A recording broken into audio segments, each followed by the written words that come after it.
I'm Major Daniel Whitmore, 52 years old, Logistics Corp U.S. Army, widower. My wife, Marie, passed away 6 years ago. I have one son, Jacob. He's 19 now, in college, thinks I'm old school. Maybe I am. Maybe that's why they didn't even look at me when the new guy took the seat at the head of the conference table. It was a Tuesday. I remember because the coffee was burned and the room smelled like damp paper. I sat 2 chairs down from the general, my usual spot for the last 9 years. But this time, it wasn't me who gave the briefing. It was Captain Leary. Young, eager, voice too loud for the size of the room. He pulled up slides I helped write. Used my logistics plan. Didn't mention my name once. Nobody said anything. The general just nodded like the kid invented spreadsheets. I didn't flinch, didn't clear my throat. I just stared at the corner of the screen, where the slide number blinked like a signal I couldn't answer. After the meeting, people filed out. Some gave me a tight smile, like they'd just watched a dog get kicked but didn't want to get involved. I sat there for a few more minutes. Let the silence settle in. This wasn't new. I've seen the tide change before. Promotions get faster when your hair gets darker. But there was something different this time. A quiet decision made behind closed doors. I wasn't being asked to lead anymore. I was being moved aside, politely, like furniture in a room no one wants to use. I picked up my folder, tucked the pen back in the loop, and walked out. Not angry, not broken, just aware. That's when it started. The moment I knew they didn't see me anymore. But they forgot one thing.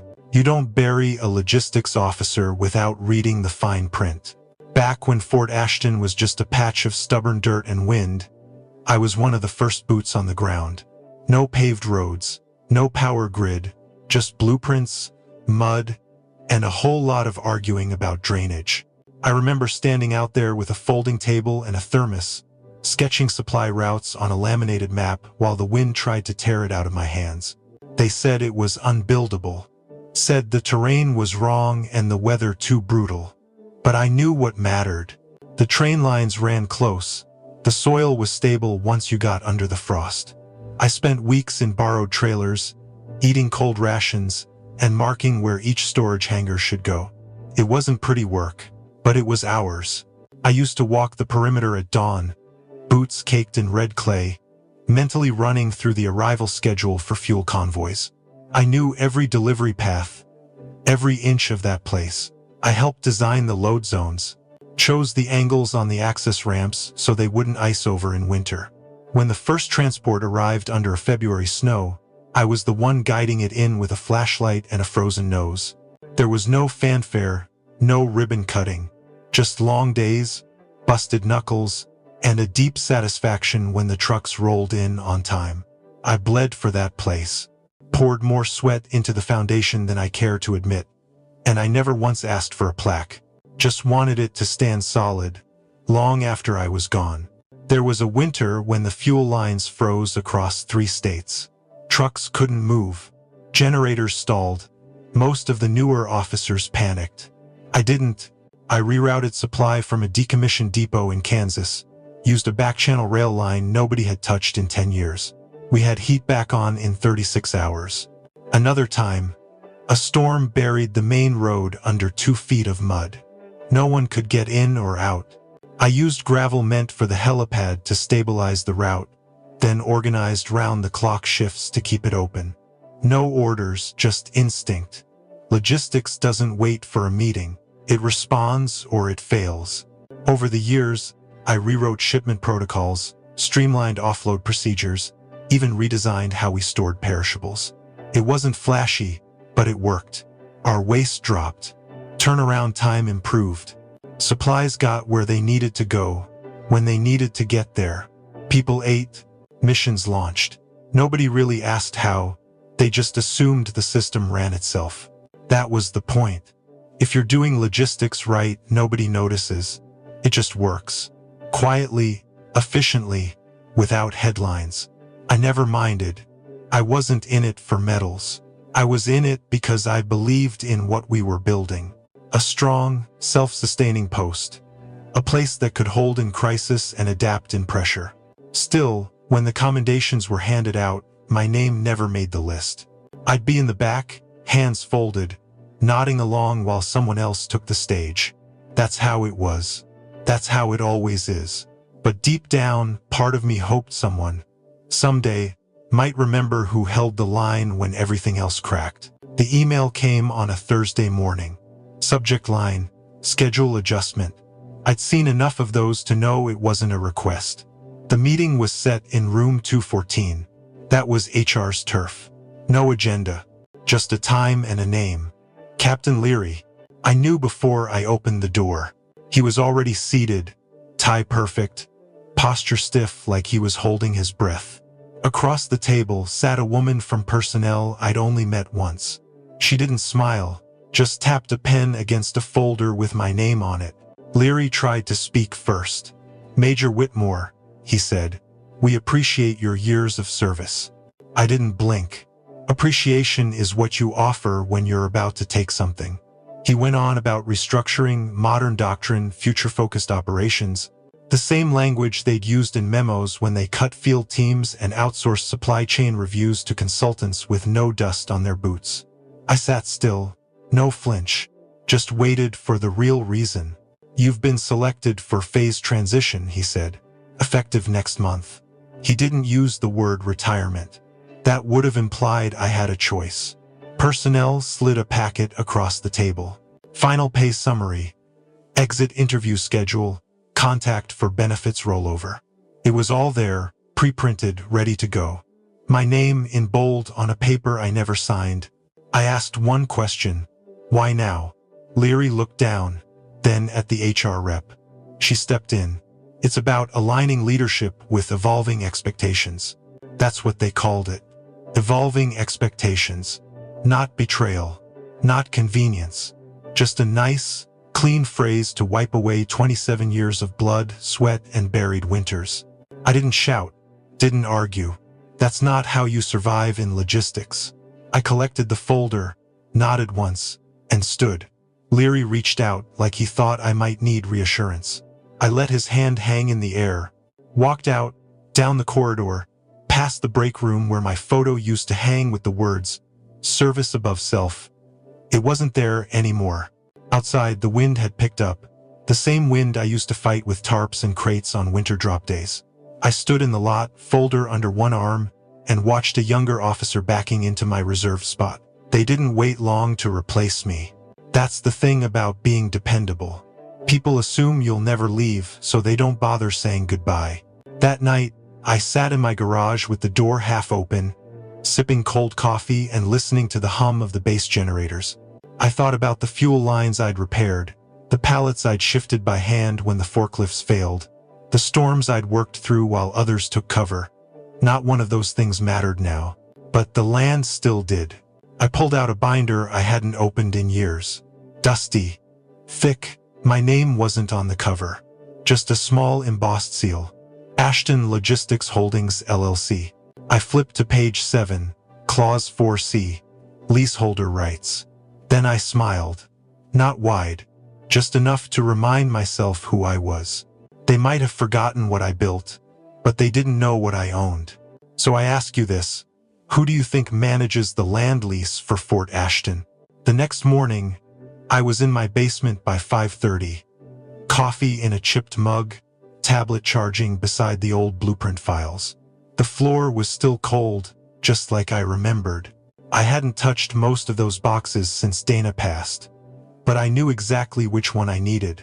Third shelf, second row, under the framed commendation I never hung up. A black binder marked only with initials, ALH, Ashton Logistics Holdings. The LLC I had formed 2 decades ago, quietly, with a trustee's name on the paperwork and a P.O. box in Des Moines. It owned exactly one asset. The dirt under Fort Ashton. Back in 2003, I'd seen what the Army didn't. The base was temporary. The land was permanent. When funding dried up for the original logistics depot, I offered a solution. Long-term lease, triple net. No overhead for the government. They signed fast. Probably forgot the details by the next fiscal year. But I didn't forget. I logged into the old infrastructure portal using a credential set I'd kept alive through backdoor redundancies. No one had shut off my access. That was their mistake. I pulled up camera feeds from the depot yard. The new team had already started clearing the northeast quadrant. 3 men in hard hats, no safety vests, one swinging a sledge at what looked like a perimeter brace. I paused the feed, checked the timestamp, then flipped open the lease copy from the ALH binder. Clause 6A. Structural modifications require prior written approval from landholder. I hadn't signed a thing. I started compiling photos from the live feed, screenshots of base memos where the new captain talked about reimagining the space for modular deployment pods, a video from a junior sergeant's social media where he proudly narrated the start of Fort 2. It was all sloppy. No permits filed, no notifications sent. They thought they were just modernizing. They didn't check the dirt. I emailed Harper, my attorney from the old trust setup, told him to prep a notice of violation. He didn't ask why. He knew the tone. I attached everything: memos, feeds, a PDF of the original lease with clause highlights. He sent back a short reply. 3 words: ready when you are. I waited until Friday. End of week. Least resistance. Then I logged into the Army Base Environmental Review System and submitted the report. Formal header: Asset Violation Summary. Undisclosed structural modification on leased military land. Attached documentation.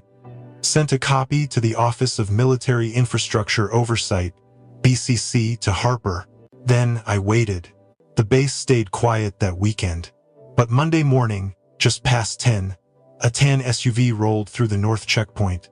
Department of Defense plates. 2 men stepped out, clipboards in hand, no insignia on their jackets. I watched from my truck, parked just far enough to blend in with the civilian contractor lot. They walked straight to the east wing, talked to no one, just pointed, nodded, and entered the restricted construction zone without checking in.